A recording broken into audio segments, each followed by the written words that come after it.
Bismillahirrahmanirrahim. Assalamualaikum warahmatullahi wabarakatuh. Selamat jumpa lagi para siswa sekalian.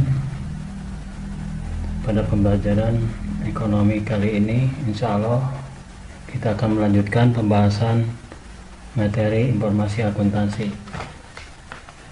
Tapi sebelumnya marilah kita berdoa dulu. Bismillahirrahmanirrahim. Rabbi zidni ilman warzuqni fahman birahmatika ya arhamar rahimin.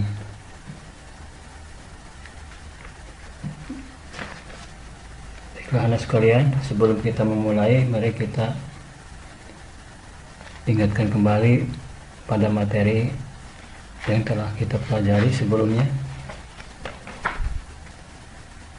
Baiklah anakku sekalian, sebelum kita pada pembahasan yang baru, kita ingatkan kembali materi sebelumnya yang telah kita bahas, yaitu 1. Sejarah akuntansi, 2. Pengertian akuntansi, 3. Pemakai informasi akuntansi, 4. Bidang-bidang akuntansi, 5. Macam-macam profesi akuntansi, 6. Etika akuntan dan standar akuntansi keuangan. Mungkin sejarahnya itu dimulai pada tahun 1494 oleh Lucas Paciolo sebagai ahli matematika yang menemukan. Kemudian pengertian akuntansinya masih ingat, yaitu akuntansi adalah suatu proses pengidentifikasian, pengukuran, dan pelaporan informasi ekonomi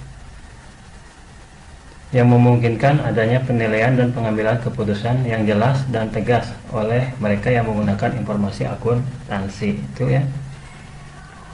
Pemakai informasi akuntansi masih ingat ada 2, ada pemakai internal atau intern dan pemakai ekstern. Pemakai intern yaitu pemimpin atau di sini adalah pengelola perusahaan dan manajer ya. Eksternnya banyak ya, mulai dari investor, kemudian bank, pemerintah, masyarakat, karyawan ya, dan seterusnya yang masing-masing tentu berbeda kepentingannya.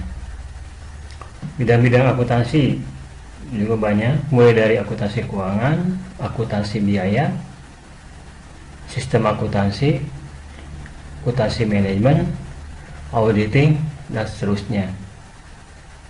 Dan macam-macam profesi akuntansi masih ingat mungkin, mulai dari akuntan publik, akuntan intern, akuntan pemerintah, kemudian akuntan pendidik.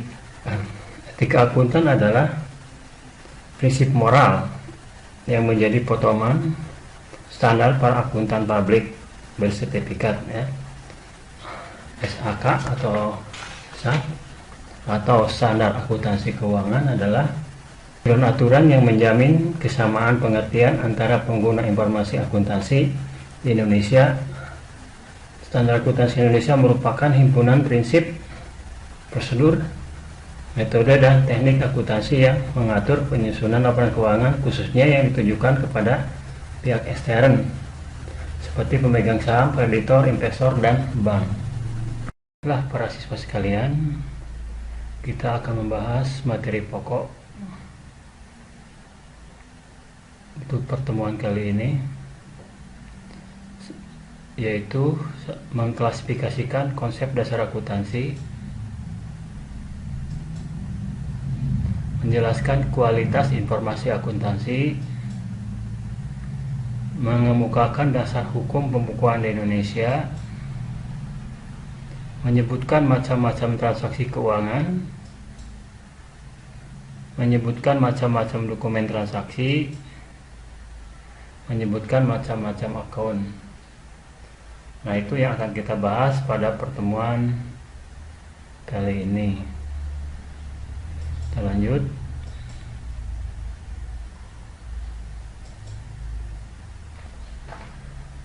konsep dasar akuntansi, yaitu ada asas pemadanan atau pendapatan beban, ada berdasarkan cash basis, dan ada accrual basis.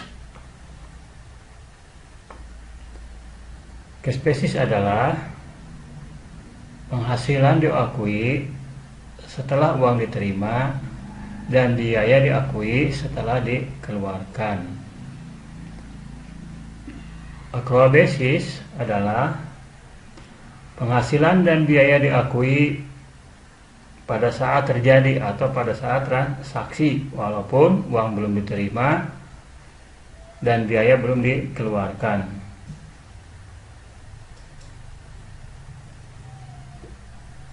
Berikutnya adalah konsep kesatuan usaha. Konsep kesatuan usaha adalah setiap perusahaan merupakan lembaga ekonomi yang berdiri sendiri, sehingga kekayaan perusahaan harus dipisahkan dengan kekayaan pemilik. Atau setiap unit usaha pengelolaan administrasinya harus dipisahkan.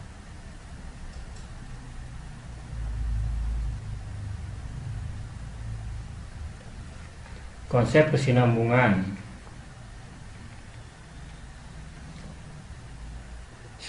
Artinya, setiap perusahaan dalam melakukan aktivitasnya tentunya berupaya secara berkesinambungan atau terus-menerus selamanya, sehingga setiap laporannya dapat dibandingkan dengan tahun sebelumnya dengan tujuan untuk menganalisa pendapatan dan beban sebagai dasar mengukur kemajuan perusahaan. Itu konsep kesinambungan, ya. Ajas masing konsep adalah membandingkan antara biaya yang dikeluarkan dan hasil yang didapat selama satu periode. 5. Konsep pengukuran dengan uang. Seluruh informasi laporan keuangan harus diukur dengan satuan uang. Harga perolehan adalah biaya yang dikeluarkan untuk membeli suatu barang sampai barang itu siap dipakai atau siap dioperasikan. Jadi harga perolehan adalah harga beli ditambah biaya-biaya lain sampai barang siap dipakai. Nah, berikutnya adalah kualitas informasi akuntansi, ya. Jadi informasi itu harus berkualitas, artinya satu, dapat dimengerti. Jadi mudah dimengerti, mudah dipahami. Maka bentuk dan istilah informasi akuntansi yang disesuaikan dengan ilmu pengetahuan pemakai informasi. Relevan. Untuk membantu dalam pengambilan keputusan, maka pemakai informasi, maka metode-metode pengukuran dan pelaporan akuntansi keuangan harus relevan dengan kebutuhan pemakai data informasi dan dapat dipercaya. Informasi akuntansi dapat dipercaya jika memenuhi 3 syarat: dapat diuji, kemudian netral, kemudian menyajikan informasi yang sebenarnya. Informasi akuntansi harus dapat digunakan untuk memprediksi masa depan. Kemudian feedback, umpan balik. Umpan balik merupakan pembenaran atau penolakan terhadap perencanaan yang sudah dibuat sebelumnya, sehingga umpan balik bisa berupa prediksi masa yang akan datang dari sebuah perencanaan yang sudah dibuat. Tepat waktu untuk menghindari tertundanya pengambilan keputusan, maka informasi akuntansi harus dibuat sesuai dengan waktu yang sudah ditentukan agar dapat digunakan sebagai dasar pengambilan keputusan. Konsisten. Informasi akuntansi harus sesuai dengan prinsip dan prosedur yang sama antara perusahaan yang sejenis, sehingga pemakai informasi dapat membandingkan persamaan dan perbedaan laporan keuangan dari perusahaan tersebut. Materiality atau cukup berarti, prinsip-prinsip akuntansi dapat diabaikan selama tidak menyebabkan kekeliruan atau kesalahan laporan yang mempengaruhi keputusan penilaian pembaca laporan pemakai informasi akuntansi. Keseimbangan manfaat dan biaya. Manfaat laporan akuntansi harus seimbang dengan biaya untuk menyusun laporan tersebut, dan biaya menyusun laporan akuntansi tidak boleh lebih besar dari manfaat yang diterima oleh pemakai informasi. Jadi artinya biaya pembuatan laporan harus lebih kecil daripada manfaat ya, yang dirasakan oleh pemakai informasi dalam hal biayanya.